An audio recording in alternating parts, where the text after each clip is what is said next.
المغترب اللبناني مش بحاجة ينحكى كتير عن إنجازاته كتير بتحكي عنه.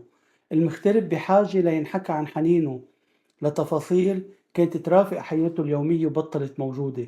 هالحنين هو هوية لبنان، هالهوية يلي اختلفنا عليها، تحاربنا باسمها، وبالنهاية قسمنا وطن ل10,452 كيلومتر مربع لأوطان، وأعطينا كل وطن هوية.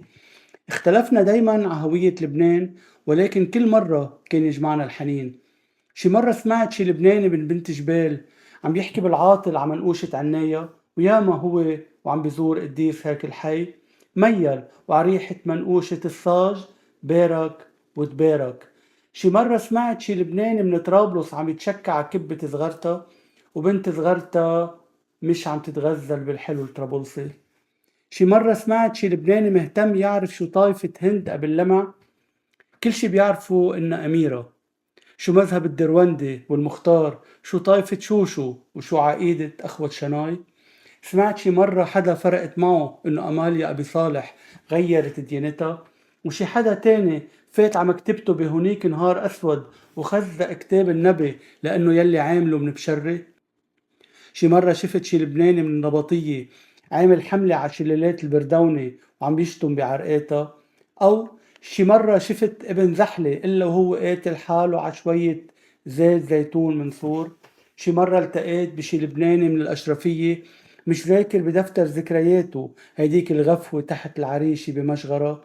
شي مرة انت اللي بعدك عم تسمع وأجادك طفيت الراديو لما فيروز شلحت العروس اسوارة الذهب ولبستها مطرحها كمشة من تراب الجنوب، وانت يلي من الجنوب وبعدك عم تسمع واجادك.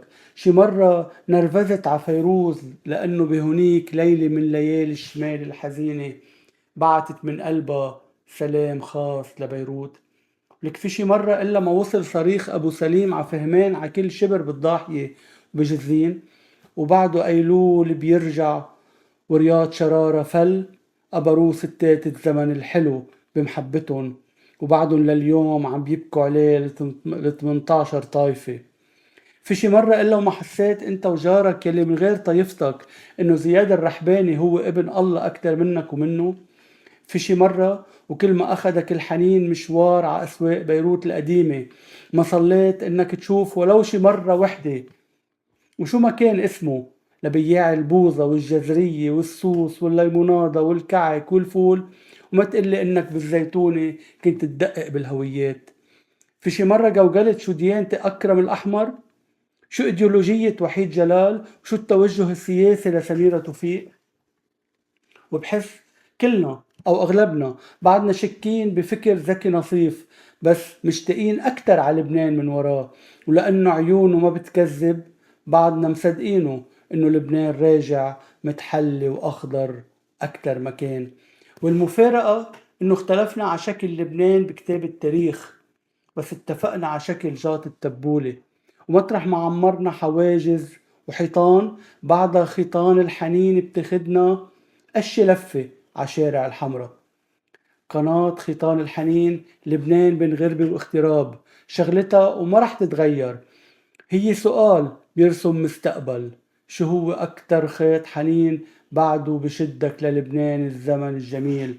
سؤال رح نضل نبرم ونسأله ونجمع خيطان، وأنا كلني إيمان حنيننا للبنان قادر يعمل العجايب. وشو حلو نرجع نخيط هاللبنان لأولادنا بخيطان هالحنين.